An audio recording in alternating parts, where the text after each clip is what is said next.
Bonjour à tous les amoureux de Jésus-Christ, soyez les bienvenus. Je vous souhaite une excellente journée et des bonnes fêtes.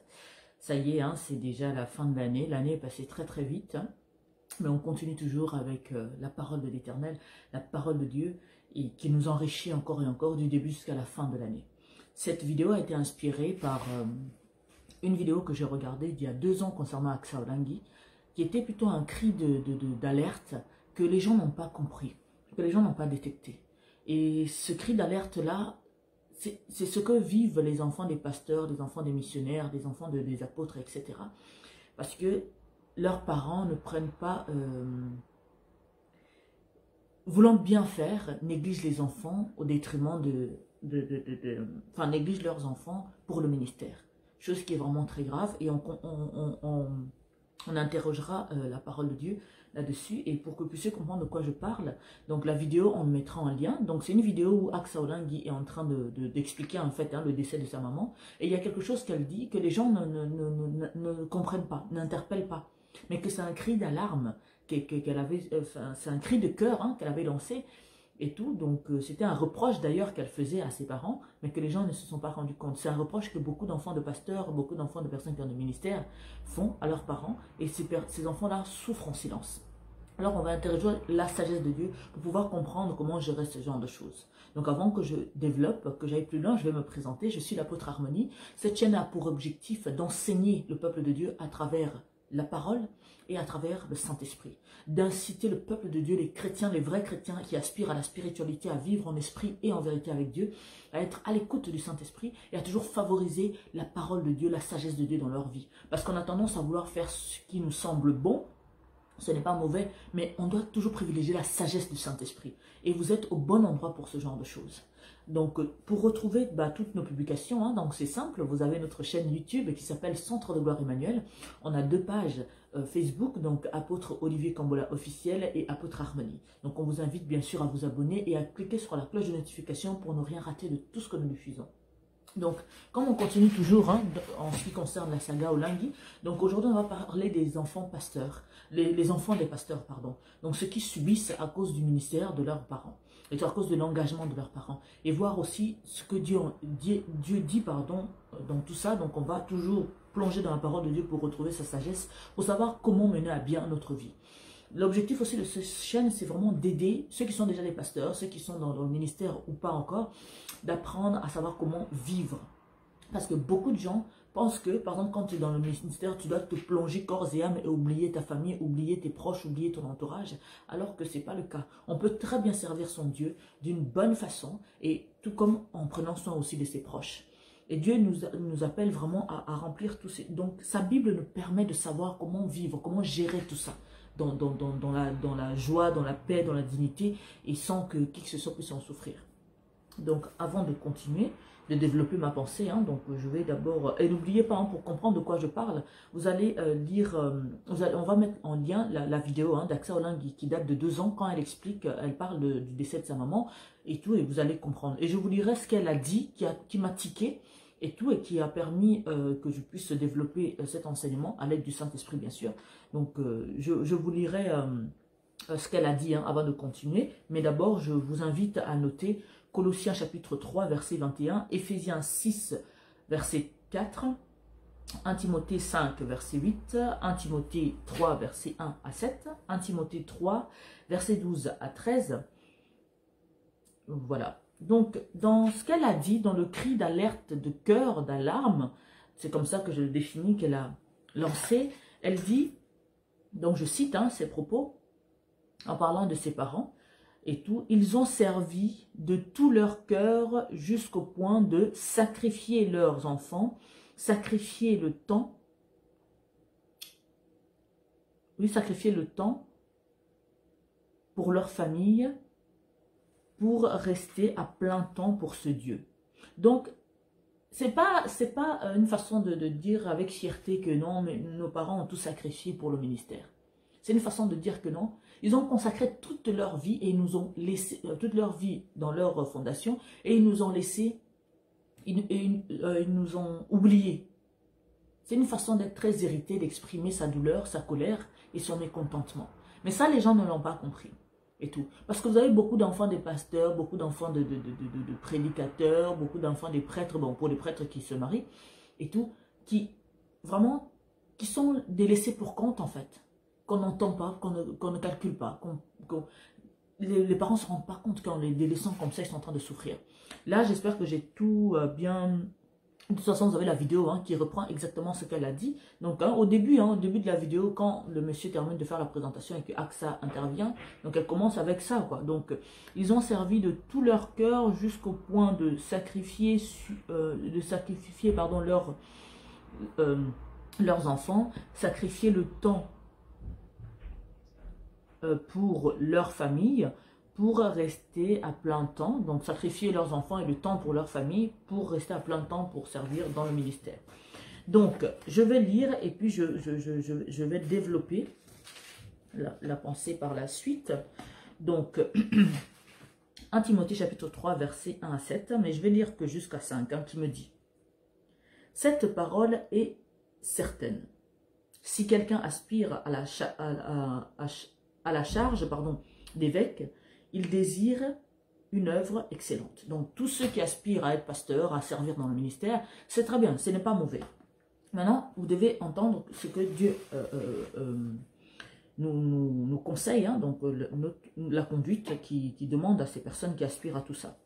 Il faut donc que l'évêque soit irréprochable, marié d'une seule femme, sobre, modéré, réglé dans sa conduite, hospitalier, propre à l'enseignement. Il faut qu'il ne soit ni adonné au vin, ni violent, mais indulgent, pacifique, désintéressé. Il faut qu'il dirige bien sa propre maison, donc écoutez très bien, il faut qu'il dirige bien sa propre maison et qu'il tienne ses enfants dans la soumission et dans une parfaite honnêteté. Mais pourquoi Dieu, quand il est en train de donner les caractéristiques pour ceux qui aspirent au ministère, pourquoi après avoir indiqué le comportement, on va dire, de cette personne, comment il doit se comporter, et puis Dieu il précise bien qu'il faut qu'il dirige bien sa propre maison et qu'il tienne ses enfants dans la soumission et dans une parfaite honnêteté. Donc Dieu est en train de vous dire que non, occupez-vous de vos enfants. Même si vous aspirez au ministère, vous devez prendre soin de votre famille. Vous devez prendre soin des membres de votre famille. Car si quelqu'un ne sait pas diriger sa propre maison, comment prendra-t-il soin de l'église de Dieu? Donc, pour terminer les versets que je devais vous lire dans 1 Timothée, je vais lire 1 Timothée 5, verset 8, qui me dit: si quelqu'un n'a pas soin des siens, donc 1 Timothée chapitre 5, verset 8, si quelqu'un n'a pas soin des siens, et principalement de ceux de sa famille, il a renié la foi. Et il est pire qu'un infidèle. Vous entendez, il a renié la foi et il est pire qu'un infidèle. Vous voyez un peu l'importance que Dieu met dans la famille. À quel point Dieu insiste et veut que, même si on est pasteur, même si on est apôtre, donc enfin, tous ceux qui sont responsables dans une église en particulier, qui sont dans le ministère, donc ils doivent prendre soin de leur famille, de leurs enfants, de leurs femmes.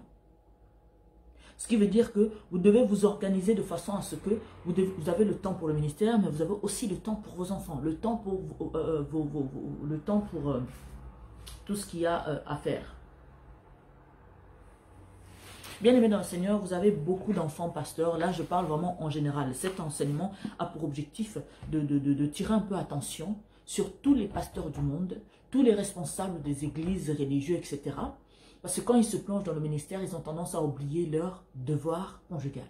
Ils ont tendance à oublier leur devoir auprès de leurs enfants. Vous avez beaucoup de femmes de pasteurs qui vont voir ailleurs, c'est des réalités qui arrivent, parce que leur mari ne prend pas soin d'eux. Que ce soit sexuellement parlant, que ce soit avec le temps à la maison, la tendresse, la douceur, que ce soit financièrement. Parce qu'ils sont tellement plongés dans le ministère qu'ils oublient que non, il faut prendre soin de la famille. Parce que prendre soin du ministère, c'est très bien. Mais le plus important, je ne dis pas que le ministère ne l'est pas, mais le plus important, c'est d'abord ta relation personnelle avec le Seigneur, que ça, il ne faut pas que tu puisses le négliger au détriment de ta famille ou de tes proches. Et tu as aussi ton devoir à travers ta famille. Pour ceux qui sont mariés, qui ont des enfants, par exemple. C'est vraiment, vraiment très important parce que Dieu nous le dit que celui qui ne prend pas soin des siens est pire qu'un infidèle. Il a régné la foi. La parole de Dieu me dit un peu plus loin, donc dans Colossiens 3, 21 et Éphésiens 6, 4 aussi en parle, qui dit « Parents, n'héritez pas vos enfants pour qu'ils ne soient pas découragés. » Mais comment tu peux hériter ton enfant? Vous savez, quand les parents travaillent trop, les parents ne sont jamais présents pour les enfants, ça les irrite. Ça cultive l'animosité pour le métier même du papa. Regardez vous-même, même ceux qui ne sont pas dans le ministère, mais les parents qui travaillent tous les deux, qui travaillent souvent là, et beaucoup de temps, qui ne sont pas très présents pour leurs enfants. Les enfants se plaignent tout le temps, ils grandissent avec ces blessures intérieures, ils grandissent avec cette colère, ils grandissent avec ces idées-là que non, nos parents ne nous aiment pas. Parce que s'ils nous aimaient, ils prenaient un peu plus de temps avec nous. Oui, ils prenaient même un peu de temps avec nous. Parce que vous avez des parents qui travaillent tellement que leurs enfants les voient très rarement dans l'année. Et ça fait partie aussi du côté irritable, le côté où l'enfant est irrité. Alors des pasteurs partout où vous êtes, quand vous passerez à travers ce message, à travers cette vidéo, je tiens à vous dire que vous devez faire votre ministère, c'est très bien, mais vous ne devez pas oublier vos enfants. Vous ne devez pas oublier votre femme. Et les femmes, pasteurs, vous ne devez pas oublier votre mari, vous ne devez pas oublier vos enfants. C'est dans les deux sens. Parce qu'après, les enfants sont irrités, ils grandissent avec une colère pas possible. D'ailleurs, même certains enfants vont même détester le ministère, vont détester le fait d'aller à l'église parce qu'ils se disent que non, papa est tout le temps à fond là-bas, il ne prend pas soin de nous, il s'occupe que des autres personnes à l'église et nous, il ne prend pas du temps pour nous. Alors, réfléchissez avec la sagesse de Dieu. C'est pour cela que c'est important d'être à l'écoute du Saint-Esprit pour savoir comment je dois mener ma vie, comment je m'organise par rapport à mon travail, comment je m'organise par rapport à mes enfants, à mon foyer. Certains diront, bah, pas besoin d'être à l'écoute du Saint-Esprit pour ça. Mais on le voit, les païens, les non-croyants, comment ils s'organisent. Ça travaille beaucoup, ça gagne très bien leur vie, mais les enfants grandissent avec un vide émotionnel pas possible. Les enfants grandissent avec une souffrance que non, les parents ne sont jamais là. Alors oui, vous avez besoin de l'aide du Saint-Esprit pour savoir comment gérer très bien votre vie, comment satisfaire les enfants et comment satisfaire aussi son travail. Sans perdre de l'énergie, sans souffrir, sans être tiraillé entre les deux. Parce que le ministère, c'est une bonne chose. Mais s'attacher plus au ministère et très peu à sa famille, la parole de Dieu me le dit, c'est clair. Il a dit que tu as régné la foi et tu... Attendez, c'est quel verset? La parole de Dieu me dit que donc tu es pire. Pour ne pas que je déforme les mots, je vais retrouver le verset. Donc quand vous ne prenez pas soin, donc si quelqu'un n'a pas soin des siens, et principalement de ceux de sa famille, il a renié la foi. Et il est pire qu'un infidèle. Donc c'est la parole de Dieu qui me le dit. Donc ça sert à quoi que Dieu te donne une famille, un foyer, pour que tu puisses aller dormir, faire des jours et des mois à l'église et ne pas t'occuper de ta famille. Surtout vous avez les pasteurs qui sont 24 heures sur 24 à l'église là, alors qu'ils sont mariés. Des veillées, prières, non, vous devez vous organiser. C'est pour cela que c'est important quand on est pasteur dans une église, si on est pasteur principal par exemple, de former des personnes qui vont vous remplacer, de façon à ce que vous puissiez être dégagé de certaines responsabilités et vous occuper de votre foyer. Ce qui est très important à veiller, à chérir au quotidien et tout le temps, c'est votre relation personnelle avec le Seigneur. Le ministère vient après. Vous avez d'abord votre relation avec le Seigneur, votre famille, et puis vous avez le ministère. Ce n'est pas le ministère d'abord, la famille à la fin, non. La parole de Dieu vous le dit. Donc vous ne serez pas un pécheur ou un mauvais chrétien si vous privilégiez d'abord votre famille et votre relation personnelle avec le Seigneur. Et après le ministère. Je ne vous dis pas d'arrêter le ministère. Les trois sont compatibles, mais à condition que ce soit fait avec intelligence et sagesse. C'est pour cela que le Saint-Esprit est là pour vous aider à savoir comment faire. Soyez à l'écoute du Saint-Esprit, Seigneur, comment je peux faire pour faire plaisir à ma femme? Comment je peux faire pour faire plaisir à mes enfants? Tout en faisant bien mon travail à côté.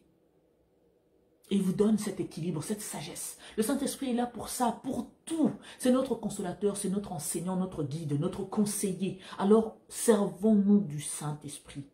Les chrétiens aujourd'hui ne se servent pas du Saint-Esprit. Ils savent qu'il existe, mais ils ne savent même pas à quoi il sert. Quand tu as donné ta vie, quand tu as reconnu Jésus comme Seigneur et Sauveur, le Saint-Esprit s'est installé, s'est activé en toi. Le Saint-Esprit a commencé à agir. Donc Jésus-Christ, le Dieu Tout-Puissant, habite dans le temple qui est ton corps à travers le Saint-Esprit. Et le Saint-Esprit est là pour te guider, te diriger, te parler, t'aider dans tes business, dans ton ministère, dans ta famille, dans ton foyer. Donc, il te donne des idées, des astuces pour améliorer ta vie. Alors c'est vraiment très important. N'oubliez pas vos enfants. N'oubliez pas vos compagnes et vos compagnons. Le ministère, c'est bien. Mais prendre soin de sa famille, c'est encore mieux parce que la Bible me le dit. Que je suis pire qu'un infidèle. J'ai régné la foi, vous vous rendez compte? Parce que je ne prends pas soin de ma famille. Donc, ça nous interpelle que non, la famille, c'est important aux yeux de Dieu. Et nous devons remplir ce devoir-là. Alors, pour trouver l'équilibre, vous avez la seule et unique chose à faire qui n'est pas difficile, c'est être à l'écoute du Saint-Esprit. Vous organisez. Si vous êtes le seul pasteur de votre église, alors organisez-vous de façon à ce que l'église ne soit pas du 1er au 30 tous les jours. Non. Organisez-vous de façon à ce que vous ayez le temps à l'église et le temps avec votre famille.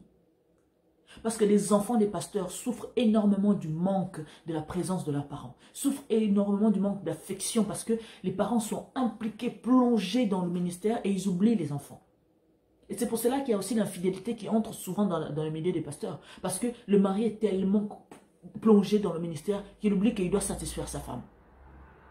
C'est pas parce que tu es femme de pasteur que tu ne fais plus l'amour. Hein? Ah non.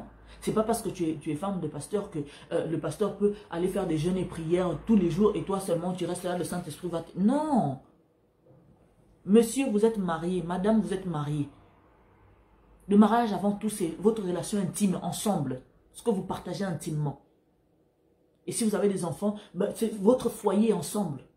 Alors c'est très important de faire vraiment la part de choses avec sagesse. Je fais mon ministère et je m'occupe de mon mari et je m'occupe de ma femme. C'est très important. Alors les pasteurs qui pensent que non, il faut être plongé là et laisser la femme et les enfants, ils comprendront, vous faites un péché, vous avez un problème devant Dieu.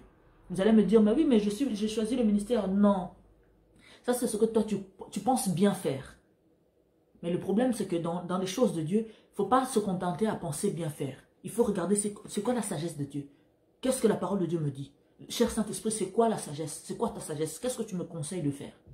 Pour ne pas arriver à ce point-là. Parce que quand AXA pendant, c'était quand même, elle est en train de faire un discours sur l'hommage de maman Lang et tout, enfin, la mort de ses parents. Et la première des choses qu'elle sort, elle se plaint du fait que non, ses parents ne se sont pas très bien occupés d'eux. Parce qu'ils étaient plongés dans leur ministère. Ça en dit long sur la douleur, sur l'impact que ça laisse. Parce que la première des choses, quand on commence à faire hommage à ses parents, elle fait cette remarque-là. Alors que ça serve de leçon aux parents qui sont pasteurs, aux parents qui sont plongés dans le ministère. Que ce soit les diacres, que ce soit... Vous avez même les protocoles à l'église. Donc les veillées et prières là, vous devez faire ça avec sagesse. Vous voulez faire des veillées, même la Bible me dit que non, on doit se séparer d'un commun accord pour aller prier. Se priver l'un de l'autre d'un commun accord. Donc si monsieur n'est pas d'accord pour que tu ailles veiller et prière là, tu dois veiller et prier à la maison. Si madame n'est pas d'accord que non, trop de veillées, je veux que tu restes avec moi, tu restes avec elle. Parce que vous devez faire les choses avec sagesse. Vous priez à la maison. Les autres vont prier à l'église. Vous aussi, vous pouvez vous organiser de façon à ce que, au même heure qu'eux, ils vont prier là. Vous aussi, vous priez. Et puis vous terminez. Allez, vous vous faites plaisir tous les deux. C'est très important.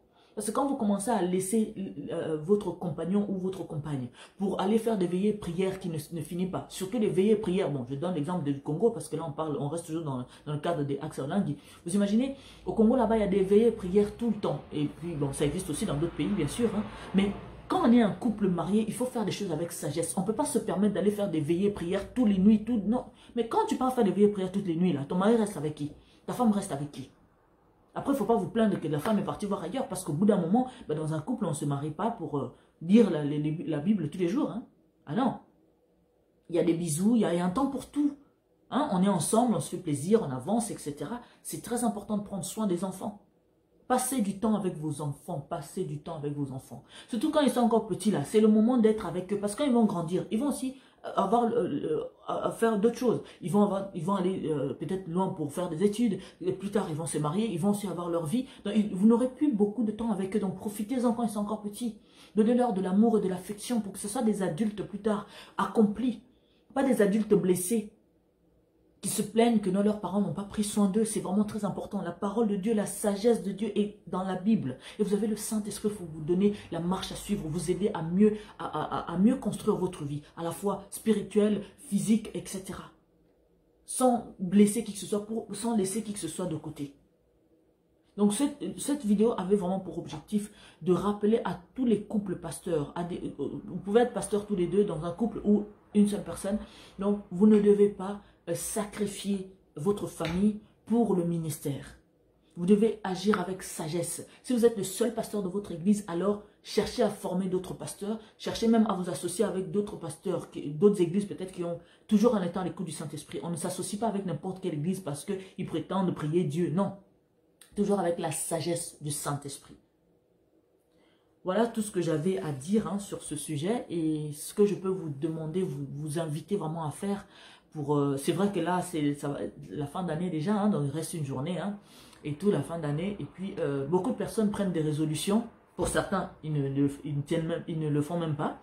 Oh, je prends la résolution de faire du sport toute l'année, je prends la résolution de faire plus attention, de lire un livre, d'apprendre une langue, ou peu importe, il y a plusieurs résolutions, mais les gens n'arrivent pas toujours à les faire. Mais la meilleure de toutes les résolutions que je vous invite à prendre pour l'année 2021, c'est d'être à l'écoute du Saint-Esprit, de marcher selon la volonté de Dieu, de marcher tout le temps en lisant la Bible, en questionnant la Bible avant d'avoir vos opinions. Avoir ses opinions, c'est pas mauvais. Après tout, Dieu nous a laissé le libre arbitre, il nous a donné un cerveau, il nous a donné une personnalité pour réfléchir, peser le pour et le contre. C'est pas mauvais. Mais en tant que chrétien spirituel, on se doit d'être toujours à l'écoute du Saint-Esprit. Associer le Saint-Esprit dans tout ce que nous faisons. Même pour laisser quelqu'un venir dans ta maison, ou venir même entrer dans ta vie, tu dois demander au Saint-Esprit, est-ce que tu me permets? Est-ce que c'est une bonne personne? Parce qu'il y a certaines personnes qu'on les fait entrer dans notre vie et on le regrette pour le reste de notre vie. Alors c'est vraiment très important. La meilleure des résolutions que j'invite tous les chrétiens à prendre, c'est marcher en 2021 et toutes les autres années de leur vie en étant à l'écoute du Saint-Esprit, en associant le Saint-Esprit dans toutes les décisions que nous prenons. Très important. Tu ne prends pas d'abord la décision et puis tu dis, cher Saint-Esprit, soutiens-moi dans cette décision. Non. Tu es d'abord, donc tu veux prendre une décision et tu dis, cher Saint-Esprit, c'est quoi ta sagesse? C'est quoi ta volonté? Cette vidéo était pour les pasteurs et leurs enfants et leurs femmes. Que, Seigneur, comment je fais pour satisfaire ma famille, ma femme, mes enfants? Soyez à l'écoute du Saint-Esprit, il va vous donner la sagesse qu'il faut pour gérer vos vies. Que Dieu vous bénisse infiniment. C'était l'apôtre Harmonie et je vous dis à demain pour d'autres enseignements et très bonne fête à tout le monde entier. Que Dieu vous bénisse, à tous les chrétiens du monde. La meilleure des résolutions à prendre pour l'année 2021, c'est être à l'écoute du Saint-Esprit afin de mener à bien notre vie sur cette terre, afin de dominer ce monde avec l'amour, avec la paix, avec la joie, avec l'abondance du cœur.